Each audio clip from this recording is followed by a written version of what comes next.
So next, we have one of the most acclaimed thinkers and writers on the subject of compassion and emotional intelligence. His work, Emotional Intelligence, published in 1995, is now available in 40 different languages. In many ways, he popularized and scaled the notion of emotional intelligence in the world. He had spent 12 years before that as a science journalist at the New York Times, reporting on brain and behavior. And his latest book, and he has many, many other awards, but his latest book is entitled A Force for Good, the Dalai Lama's Vision for the Future. Please join me in welcoming Dr. Daniel Goleman to the stage. Thank you very much.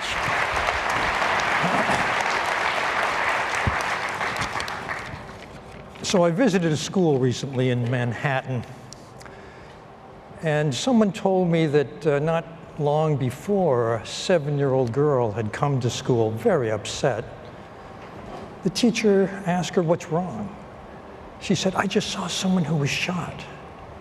And the teacher turned to her class and said, "How many of you know someone who's been shot?" Every hand went up. This is a school in Spanish Harlem, the New York equivalent of Hunters Point. It's a school where kids have very high ACE scores. They live in the projects next door. It's PS 112. And as you've heard, a traumatic childhood like that sets you up for problems that are called ADD, attention deficit, or hyperactivity. I came to observe a second grade classroom, and I expected it would be chaotic because I knew that more than half the kids had diagnoses like that. They're so-called special needs kids. But the class was very calm, very focused. And then I understood why. I watched them go through something they do every day. There they call it breathing buddies, belly buddies, actually. Every child goes to their cubby one by one, gets a favorite stuffed animal, finds a place to lie down on a rug, puts the stuffed animal on their belly, and then they watch it rise on the in-breath, fall on the out-breath, rise on the in-breath, fall on the out-breath. It's mindfulness. I see that as part of the program here. And it has very profound effects in terms of what we just heard about in what's wrong with the brain in children who have been so traumatized. It strengthens the prefrontal cortex, the ability to manage emotional impulse, to plan well, to learn. It's called cognitive control by cognitive science. Cognitive control has been tested in many ways. Some of you may know about the Marshmallow Test. It was done down the road at Stanford.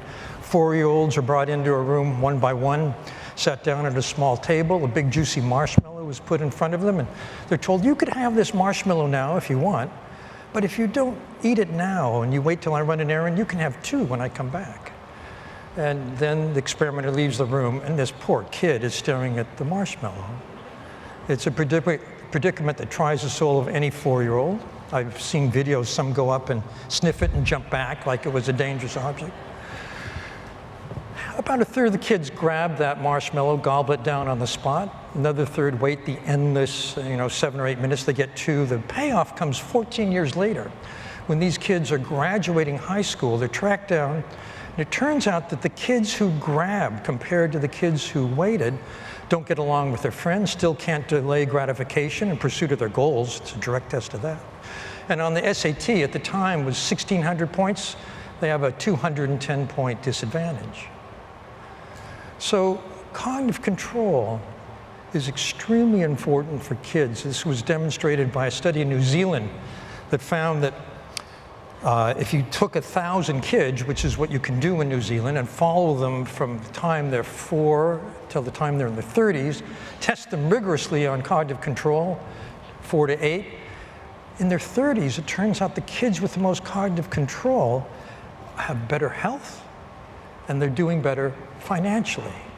This is something that we can do for children everywhere. Hunters Point, Spanish Harlem, doesn't matter. It's called social emotional learning, and it helps children learn the basics of managing their own emotions getting along with other kids.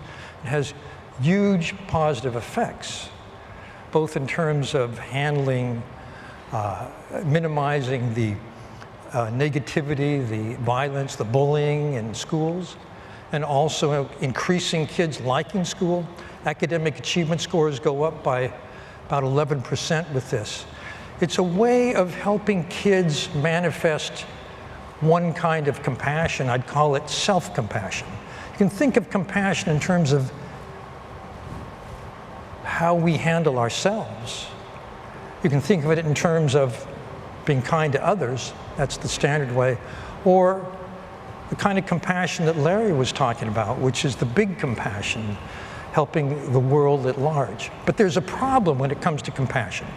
Let me tell you about another study. It was done at Princeton Divinity School.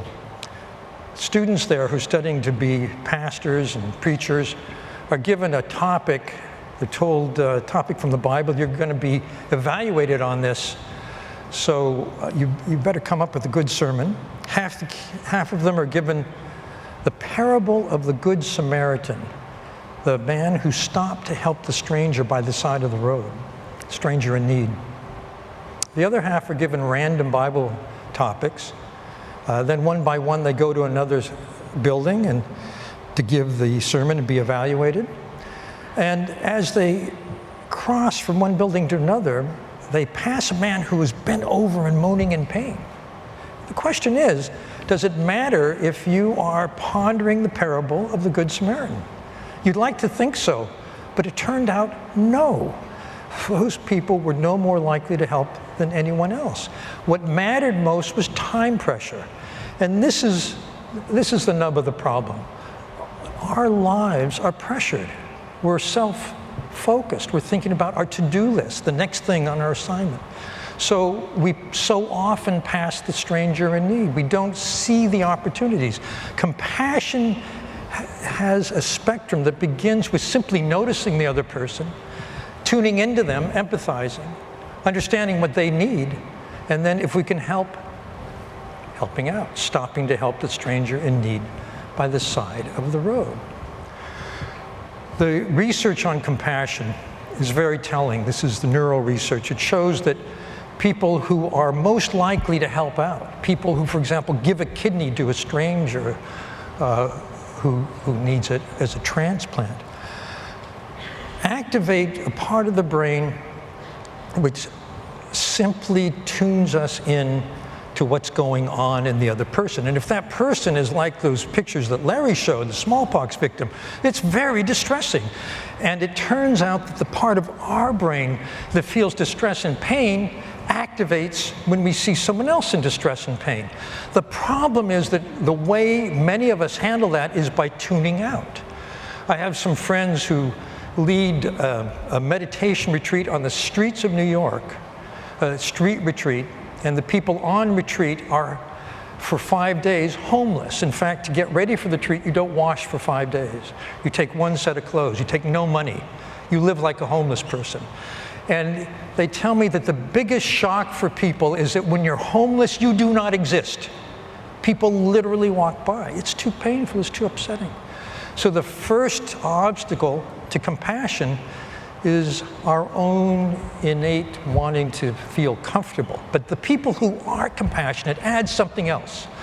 There are 3 kinds of empathy. There's cognitive empathy. That's understanding how other people think about things. What are their mental models? This helps you put things in an effective way. There's emotional empathy. You feel what they feel. You understand their emotions. You put those together, it's called marketing. That's what this is about. The third part of that, though, is where the real compassion comes in. It's called empathic concern. Each of these kinds of empathy is based on a different network in the brain. Empathic concern activates the parent's love for a child, the mammalian caretaking circuit. So people who not only see the person in need, feel with the person in need, and act to help the person in need have all of those going. So that's the neuroscience of compassion. The question is, how does that matter for any of us? Well, it turns out, you heard the term neuroplasticity. The brain changes as we go through life. And it changes most dramatically during that window of opportunity in childhood. That's when you want to help kids get it right. But it's not too late for any of us. So I'd like to take you through a mental workout for compassion. This is something you can do on your own, but research coming out of the Max Planck Institute in Germany shows this actually enlarges the brain circuitry for compassion. It primes compassion, so you're more likely to act when the opportunity arises. So if you would, just sit up in a dignified posture, close your eyes. Bring to mind someone in your life who's been kind to you, someone whom you feel grateful toward. Pick a person and then silently wish them, may you be safe, may you be happy, may you be healthy, may you be free from suffering.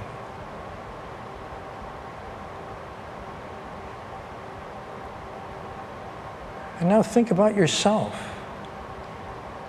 And wish yourself those same things. May I be safe, happy, healthy, free from suffering.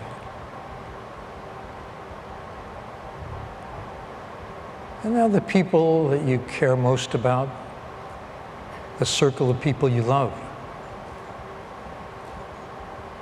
May I be safe. May they be safe. May you all be safe. Happy, healthy, free from suffering.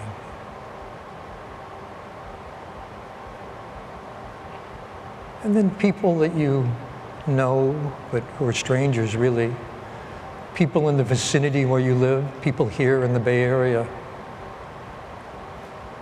May you all be safe, happy, healthy, free from suffering.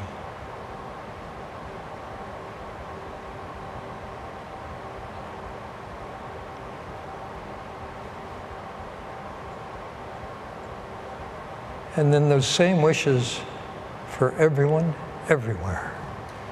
May all people, may all beings be safe, happy, healthy, free from suffering.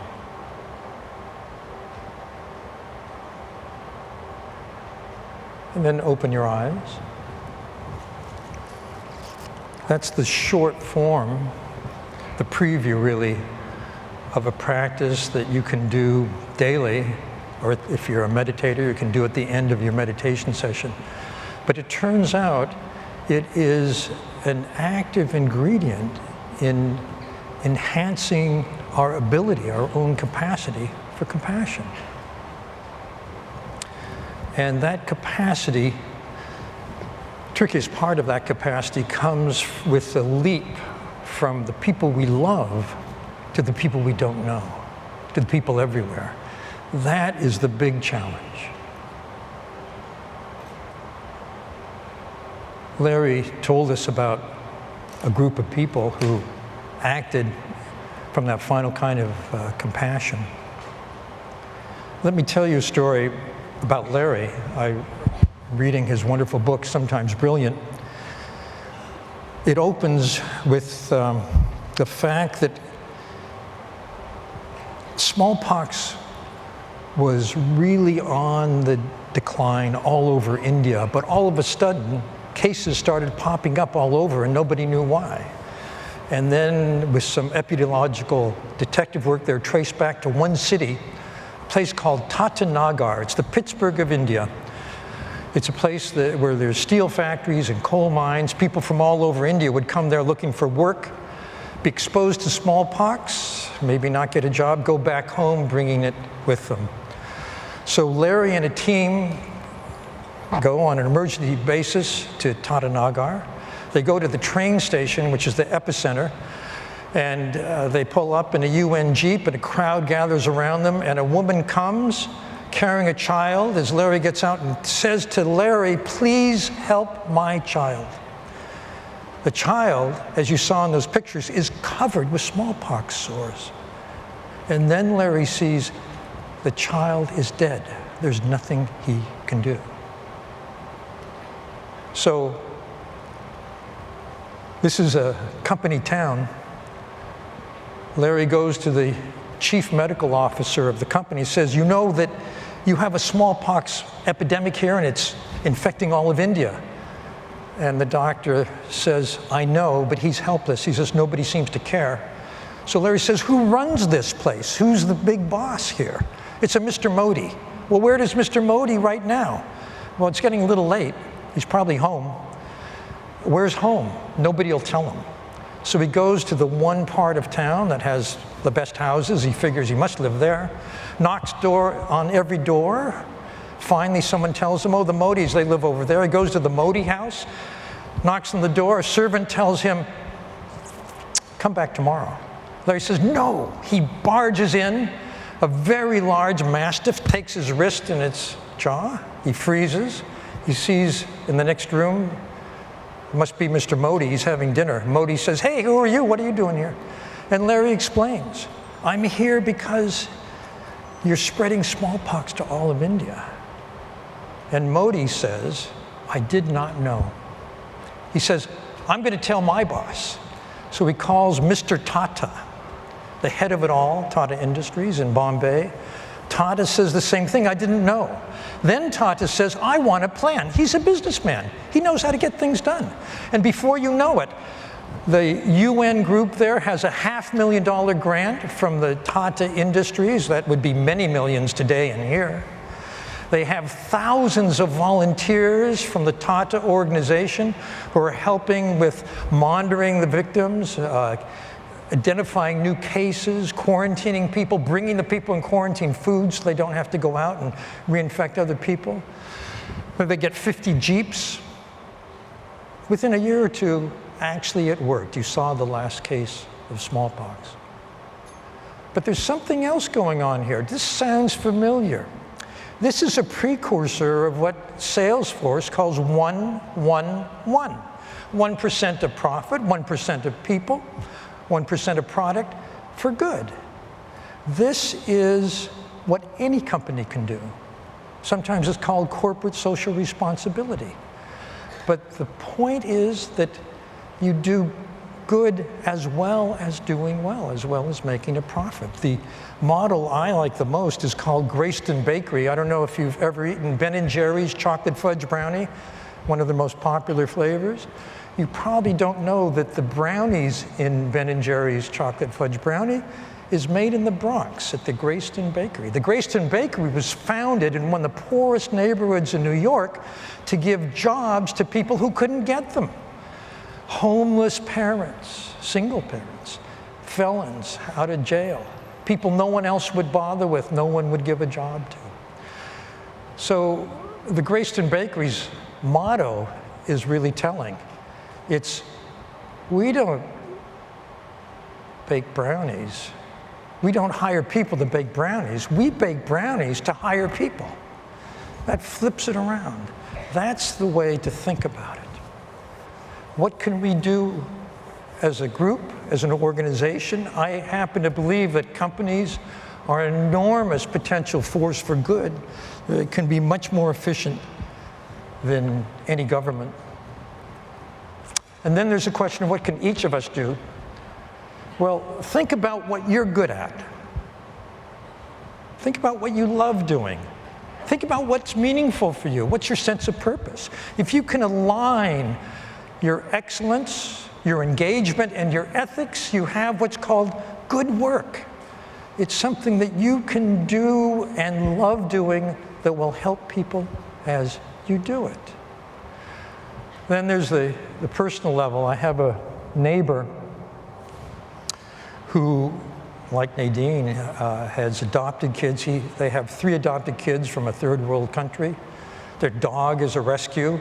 He runs a grocery store. He told me the other day, I just heard about a guy who's a recovering alcoholic. He's sleeping in his car. I'm going to give him a job. I'm going to give him a chance. That's compassion in action at the local level. And then there's micro-compassion. the impact we have on any person we engage. There's a psychologist here in San Francisco named Paul Ekman. He was at UCSF Medical Center for many years. He's a world expert on emotions. He heard about a man who actually had a doctorate in biology from the MIT of France, who, after getting his doctorate, abandoned his career, went to Nepal, and became a monk and meditated for many years in a hermitage. This guy was studied, his brain was studied, and it was determined that he was extremely positive. His circuits for happiness were off the charts. So Ekman asked him to come, and he wanted to see what would happen if this very happy man had a debate with someone who was absolutely confrontational, abrasive, and angry. So in order to identify that person, Ekman does a silent, a quiet phone survey. Who do you think that is of faculty members at UC? Oddly enough, everybody agrees who that guy is. So he calls Professor X and says, in the interest of science, would you come and help us out? And the professor says, oh, I'd be delighted. But then as the day drew nearer, he starts making demands that were more and more outrageous, so they bumped in and went with the second most difficult guy. And the premise of the debate was this professor should give up his tenured, well-paid, secure position at the university and do what this monk had done. Go to a hermitage and meditate for the rest of his life. So they're measuring heart rate and so on, and they see at the beginning of this discussion, this debate, the professor's pretty upset. The monk is completely calm. As the debate goes on, the monk stays calm, and the professor gets calmer and calmer and calmer. At the end of 15 minutes, he's having such a good time, he doesn't want to stop. So what happened was that the monk had transferred his positive emotional state to the professor in 15 minutes. There is a silent communication that goes on invisibly between us all at every moment in a face-to-face interaction. There's circuitry in the brain that transmits emotion. And we all can be senders of good feeling. You don't have to go to the Himalayas and meditate for 15 years or for 3 decades, whatever it was. The time that I remember most is when I was standing on a hot, humid August day in New York, waiting for a bus on Madison Avenue. And it's the kind of day, you don't get them in San Francisco, it's the kind of day when people are a little prickly, like, don't touch me, don't talk to me, you have a little invisible bubble around you. And I had my bubble, and bus comes, and I get on, and the driver looks at me, really looks at me, and he says very warmly, welcome, how's your day been? I was a little stunned that he actually connected with me that way, but I got in the seat with my bubble intact, and then I realized this driver is having a conversation with everyone on the bus. Oh, you're looking for suits, are you? Well, there's a great sale over here in the department store on the left. Did you hear about the movies in the Cineplex up here? I know the one in Cinema 4 got the best ratings, but I just saw the one in Cinema 2. It's really fabulous. On and on and on. And then people get off the bus and he'd say, I hope your day is a wonderful day. And people would look at him and they were transformed by that contact with this simple bus driver. It doesn't matter what you're doing. Ostensibly, the question is, how do you leave the other person feeling? That man was an urban saint, spreading a ripple of good feelings in a city that sorely needed it.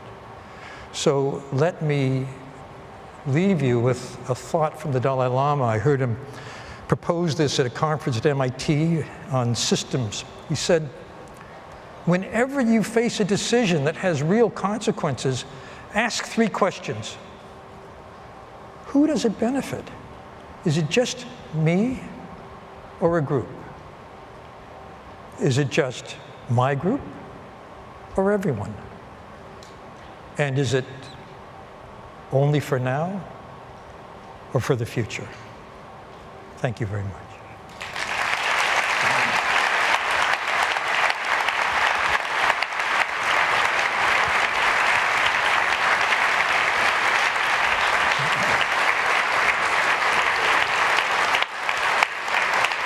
Thank you. I'm going to ask my dear friend Larry to come up, and we're going to share some thoughts. Larry, I have a question for you, and you might have one for me, I don't know. Do you have a mic? I didn't know you were going to do that.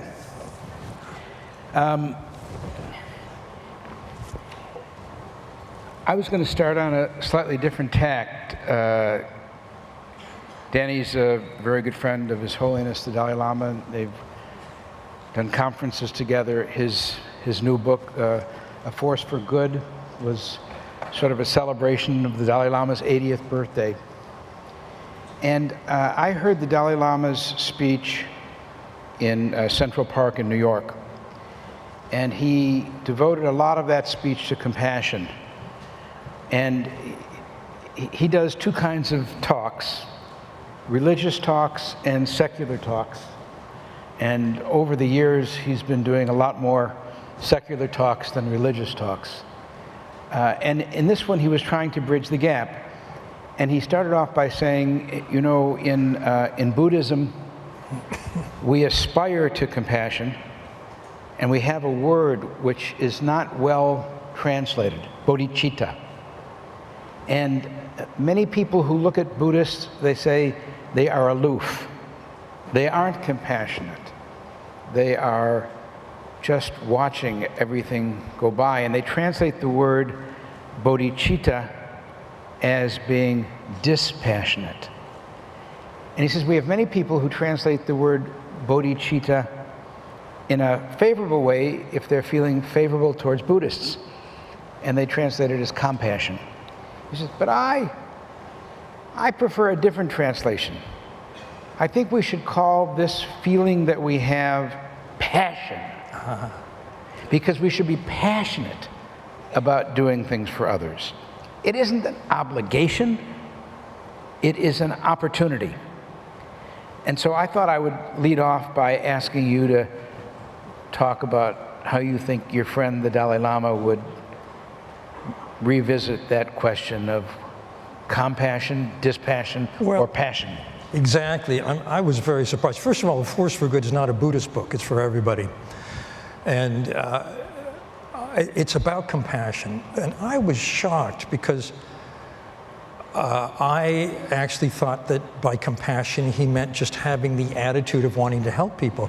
He actually is a social activist. He says it's not enough just to feel compassion for people. And by the way, he says, you lack a word in the English language. In my language, compassion means compassion for yourself as well as other people. In English, it seems to only mean other people. But he said, if you don't act, then you're not compassionate. That, and he really embodies this, you know. I've seen over and over, I remember some years ago he met with a number of youth activists from the Bay Area here in the Civic Center. And at the end of that, as happens apparently at all of his public events, they announced what the profit was. And they gave it to him. I think it was $12,000. He immediately gave it away. He does this every time. He doesn't let anything stick to him. It all goes through. And he says, you know, first we should manage ourselves. We should get our own house under control. That's self-compassion. But then we need to adopt compassion as a mission and go out in the world. And he doesn't mess around. He says the first thing he wants to see handled is corruption. He lives in a part of the world, you've lived there too, where what's called bakshish is part of everyday life. It means that you have to give bribes to get anything done. There's no transparency. There's a lot of money stashed in Swiss banks and in the Caribbean. Stop that. We need transparency. We need accountability. He says there's dirty politics, dirty business, dirty religion, dirty science. Clean it all up. He's pretty radical that way. Secondly, he says the gap between rich and poor, which is growing enormously, it's not Karl Marx, this is Piketty. 200 years of economic data shows that this is not a trend that's ever going to stop, given the way the cards are stacked. He says it's a moral crime. But he also is so pleased by businesses like Salesforce or like Greyston Bakery that are actually using their hugely effective organizational powers to do some good in some way. He absolutely encourages that. He is very adamant about the environment. He says, the earth is our home is on fire. Wants people to wake up to this, do something, and that means understanding the true impacts. Like, here's a glass. If you look at this glass, you may think, well, it's just a glass. But if you look through the lens of what's called industrial ecology, they have a method known as life cycle assessment. They say this is not a glass. It's not a product, it's a process. It began with some sand that was gathered and mixed with some chemicals were concocted and so on. And it breaks this down into 2,000 steps. And at every step, it analyzes what goes into air, into soil, into water, carbon footprint, water footprint. And this is a different way of looking. And he feels that's the real transparency. If we knew the true impacts of everything we use, we could make decisions that would help the earth. Right now, we're going blind. And then there's, he doesn't mess around. He says, then there's the problem of us and them thinking. That is, and it looks, if you read the press, it looks like things are getting worse and worse. There are wars everywhere, and ISIS, and this and that. Oddly enough, he's an optimist. He listens to the news every morning, gets up at 3. I don't try this at home, kids. He goes to bed at 7, so gets up at 3. He does 4 or 5 hours of meditation, but he takes a break for breakfast in the BBC World News, so he knows what's going on. He says, if you listen to the news, you get the most distorted view of how things are going.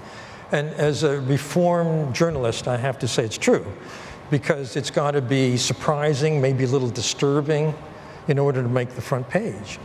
But he says if you took, one of those scales of justice, and you put on one side all of the acts done in a given day that were cruel, that are making headlines, and you balanced it with all the acts of kindness, parents making lunch for their kids to go to school, the acts of kindness would vastly outweigh the cruelty, but we don't hear about them. It's taken for granted. And he takes a long view. He thinks in terms of centuries.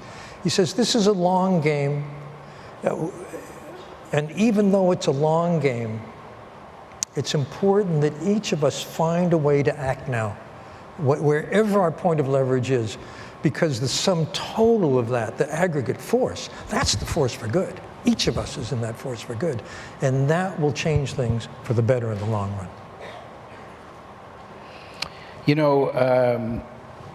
It matters what people like the Dalai Lama say. It matters that we have a Pope Francis.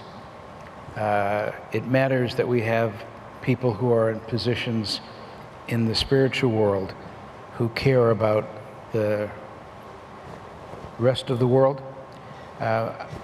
Before Pope Francis was Pope, there was a study done at the Vatican about climate change.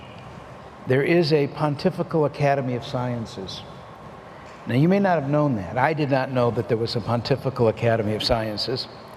But 5 years before Pope Francis became Pope, they issued a Pontifical Academy of Sciences report, which essentially said you cannot be a good Catholic if you do not care for the stewardship of the earth. And the climate is part of the earth that you must be a steward of. And that report was printed, and hardly anybody ever noticed it. It didn't become part and parcel of everyday life in every church. And then Pope Francis comes along. And I think you called what he did marketing.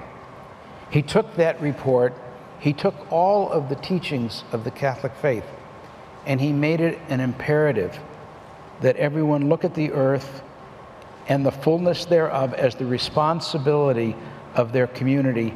And it has made such a huge shift that in Paris, in the recent meetings, the COP21, the gathering of all the nations, the Pope's encyclical on stewardship was one of the central pieces that shifted the vote in at least half a dozen countries that made the difference.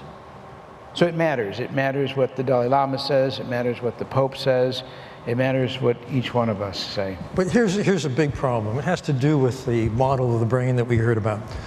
The brain's perceptual system and threat recognition system was shaped in a different age, Pleistocene, way back in ancient history, for things like that bear. And as a result, the climate change and all the other environmental threats are too large, too macro or too micro for our perceptual system to even register. And then worse, our threat recognition system doesn't care, because it's not going to hurt us right now. So there's huge indifference. I think that there could be a tech workaround for this, because once you have an LCA understanding of the world around us, you can start to rank things like glasses, like this jacket, anything made, as to which is the best and which is the worst for the environment, for the world in any way. Actually, it might be social hotspots, child labor, slave labor. And once we know that, we can make different decisions. But that does something very important. It creates a market force, because now the smart movers will see the trend is to think of ways to do this better. What that does is incentivize something that we really need, which is reinventing everything. I think the great entrepreneurial opportunity of the next 50 years will be finding new ways to do this, new ways to make brick, cement, steel, concrete. We use a Bronze Age technology. You take a bunch of stuff, you mix it together, and you heat it for a long time at a very high temperature. We've got to rethink all of this. And I think over the next 50 years, the smart companies will be the ones who are seeing ways to do this ahead of the curve. But that needs a market force. And the market force could come by making this data, what's the best, what's the worst, and why, available to us instantly at point of purchase. Well, I don't know if everybody knows the 1-1-1 model that Danny was talking about earlier, but in order to have an organization, a company, continue to put compassion into action and in a sustainable way, there has to be an economic model, or a model that allows that to continue when the company is owned by shareholders who want to maximize the share price. And what Mark Benioff did, if those of you don't know it, is he didn't just give money to create Salesforce.org. He didn't just give equity. He didn't just ask people to volunteer, but he actually gave a license to Salesforce.org to two markets, the education market and the nonprofit market. So all of the sales that are made into that market, into those two markets, gets translated into grants for education, grants for homelessness in San Francisco and in Oakland. It's an engine for doing good. It's using the business model to create a social benefit company within the construct of a public company. And it's amazing. And I learned when I work with the Tatas, and thank you for telling that anecdote. I honestly didn't know that Danny was going to cite that anecdote from my book. But the Tatas are Zoroastrians. They're called Parsis in India. They're a minority community. And Zoroastrians are one of the oldest religions. And they're called Parsis because they immigrated 100 years earlier from Persia. And their watchword of their faith is, Parsi, thy name is charity. So while they didn't know that there was this huge outbreak of smallpox in their capital city, the moment the opportunity was presented to them to be charitable, they were able to go back on their ancient spiritual tradition. Of course, we're supposed to be charitable. We're supposed to be doing good. They didn't have any of this feeling that we're only supposed to maximize profit. I mean, India is a pretty ruthless capitalist environment, not unlike our own, but they were able to put it into a 2,000-year-old construct within who they define themselves to be. And I think that's why they were able to shift so quickly and so amazingly. So I have a hard question for you. what would you say to a board of directors or at a shareholders meeting about why a company should bother doing good when the point is to maximize profit? I don't have any problem. That's not a hard question. We know from data that people who work at big companies want to work at a company whose brand they respect. They want to work with people who are charitable and kind and loving. They don't want to work with assholes. I mean, how many of you want to go out and work with assholes? I mean, it stands to reason that if you recruit people by telling them that part of what you do is good, you're more likely to get good people than assholes. And you're likely to find the person working next to you to be more trustworthy, more dependable, a better worker. And this is a model which is why 111 works, why it has been adopted by venture capitalists all throughout the Bay Area. It is, in fact, there's an incubator that we know that will not incubate a company that doesn't do 111 because they're afraid that they will hire assholes and they will not do a very good job with their product marketing. You know, when you look at the faces of the people at Salesforce or Google or Facebook or Apple who are volunteering during the day, they're much better workers.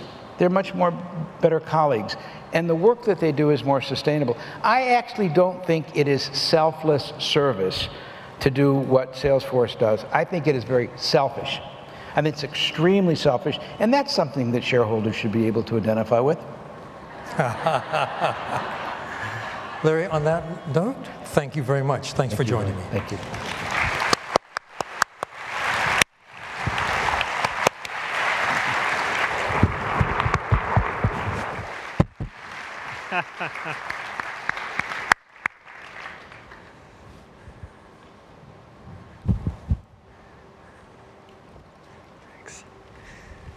Nothing like good friends doing good work and having a good conversation on stage.